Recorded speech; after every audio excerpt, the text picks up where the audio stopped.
Hey everybody, Steve here, Safe Farms, and today in this video we're going to be talking about a topic I hit up before, and that was cross-loading your supplies. This video I want to show you how cross-loading can be important when it comes to ammunition.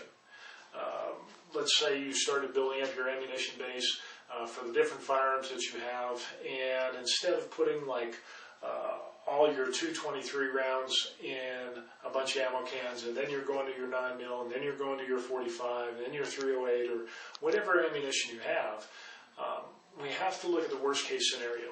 For example, you end up having to bug out, and let's say it's for a natural disaster, but let's say you only have a minimal amount of time to grab the necessary supplies. So you're able to grab a few buckets of food, only a couple buckets or a couple ammo cans of ammunition, and then when you get to your destination, your rally point, whether you meet up with another team or like-minded individuals, or just a place where you can get away from it all, and spend your time there in safety, and you crack open, like I said, you crack open that foodstuff barrel, and it ends up being like salt. So you got 2 buckets of salt, and then you open up your ammunition, you got 2 buckets of 22 long rifle. Well, what good is that going to do you when you've got 9mm, 45, 308, 223, or 5.56? Those weapons are going to be basically useless. They're not going to be force multipliers when we're talking about defending ourselves or hunting for food or using things for trade. Pretty much you planned for failure. So in this video, I just want to go over, I'm just doing a little bit of reorganizing.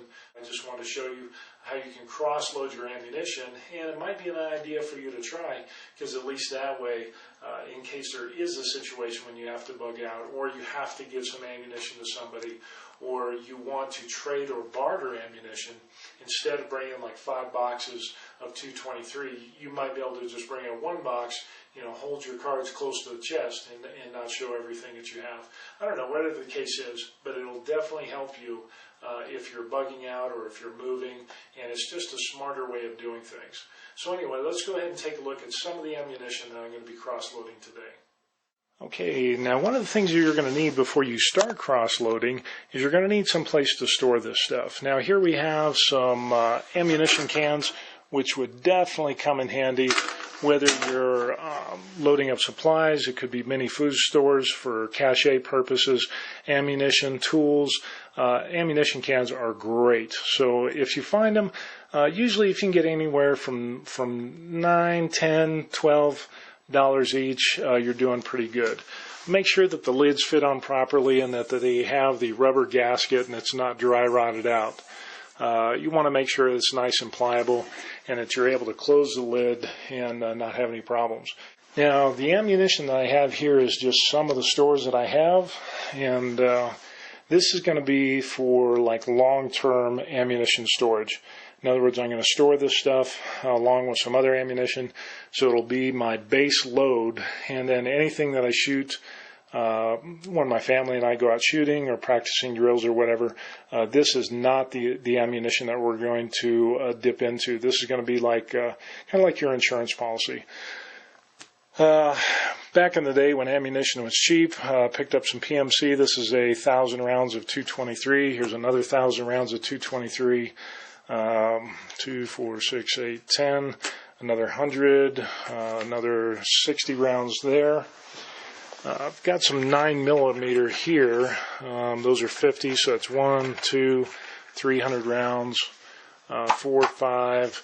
We end up, so we have 1,500 rounds of 9mm that we're going to divvy up. I also have some 12 gauge multi-purpose loads for small game, birds, things of that nature. And we've got some, the 45 from Winchester, the white box, 100 rounds. And I'm not worried about self-defense rounds with the 45, just for the fact that if you get hit with this thing, it doesn't matter if it's a hollow point or not, you're going to be hurting for certain. So we're definitely going to pack some of those. The other things we have are 22 long rifle. Again, depends on these are good for like squirrel hunting, small game. A lot of people seem to disregard 22 long rifles. Whether it's for pistol or rifle, it's really a nice nice small caliber round, and it's good for, like I said, small game, but it's also good for trading, and it's not that expensive. Here you've got, I think it's like 500 and some odd rounds, 500 rounds here, and that was like $26, $27. Pueblo Sporting Goods, this one here is Blazer, 525. I don't think the price tag is on here anymore, but it's basically the same thing. So what we're going to end up doing is taking all this ammunition and we're going to divvy it up into our ammo cans. Now when I talk about cross-loading, let me see if I get a better shot of this. When we talk about cross-loading, what I want to do is I want to load this ammo can up with a varied supply of quantities of the different ammunition. We've got the 45 ACP, which is 100 rounds. We have the 2 boxes of the shotgun multi-purpose load, 50 rounds. We've got 525 22 long rifle. We've got 300 rounds of 9mm, and then for the 223, we got about 140 rounds there. And so basically, it's just going to take some time for a little bit of trial and error of packing up your box here, and like I said, you have to try some different things, fitting this stuff so it fits all nice and neat, and to get kind of what you're looking for.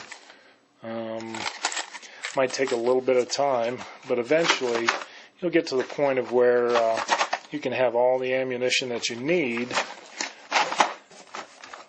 Kind of fitting that together in there, and I think we got a little bit more room there. Matter of fact, let's go ahead and put these up on their end like that. Let's just take a closer look at what we ended up with.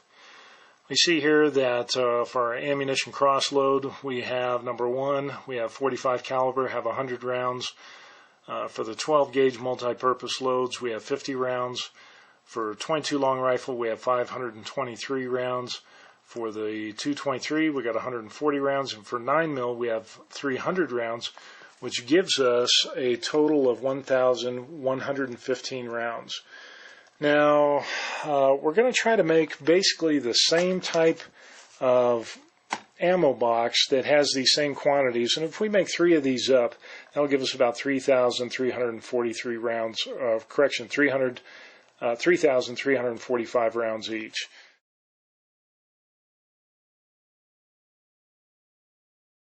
Now I still have room in here, and as you can see here, we've got different things. If you got a little bit of space, you can put some emergency water packets if you're making this a cache type of supply that you might bury or put in different places throughout the house. Maybe hand warmers, maybe some emergency food supplies, fire making stuff, just something like that, and that would make a real nice addition. Probably some emergency food that you'd put in here, because you can't go wrong with food, water, ammunition, fire making supplies, and things of that nature. So this is something that would work out really well. And then on the top of the box here, what I'll end up doing is making another sticker to put up on here to indicate the totals that we have for this ammunition can, and we'll put that on top, and that way it'll be easy to identify. We won't have to go looking around wondering, well, what's in this ammo can. This one's going to be ammunition. Definitely label all your ammunition cans in whatever you're storing. So anyway, that's what we're going to end up doing, is just going through and making more ammunition cans, and getting things squared away and set aside. And again, this ammunition isn't not going to be used when we go out shooting. This is going to be a base security survival load that will be stored in various places. And again, it's like an insurance policy. It's better to have it and not need it than need it and not have it. Okay, so there you have it, the cross-loading of ammunition. Again, go through, take whatever firearms you have, And you might have noticed that there's not a lot of self-defense loads in here, and there's a reason for that. It's because that stuff can get pretty expensive, and sometimes it's cost prohibitive. You definitely don't want to go outside of your budget. You don't want to cause friction amongst your family members, you and your spouse, doing the budget or things of that nature. And as the self-defense loads, you might just buy a little bit every now and then add them to your ammunition stores and replace them. So like, let's say if I get 50 rounds of 9mm hollow points, what I could do is I just switch out a box of the ball ammunition and put in that self-defense loads in there. And again, you're limited by what you need or what you think you need or what you think would be a great barter item when it comes to ammunition or supplies. So anyway, I don't know, that's just something I thought you all might wonder about. And you might even go so far as to taking some of those dry packs, that silicone packets that absorb moisture, throw one of those in there, and then that way your ammunition will store for long periods of time. Some people have asked me and said, well, how long can you store ammunition? Well, depending on the circumstances, ammunition, there's people that have had boxes and cases of ammunition from like World War I and World War II, and they crack it open and they shoot it, and they don't have any problems whatsoever. But again, I would take the steps to store it in a cool, dry place, just like your food. Maybe put some of those, those packets in there to get rid of the additional moisture. You might want to take your ammunition and, like your 223 rounds, put it in stripper clips, have it already preloaded, so that way when you have to load your magazines, it'd be a little bit easier. But that, just a few ideas on what you can do and to make life a little bit easier in setting up your emergency stores by cross-loading. So that way you don't get caught short if you're not able to take everything with you, but you can only grab one or two things. Or the case is you want to help somebody out, or you're going to barter. You don't have to open up and count rounds and do all that. You can have a real good inventory, and again, it saves time. It takes a little bit of time now, but if you ever have to use it, it'll save you time in the future. So anyway, that's it for today. Take care. God bless. Peace.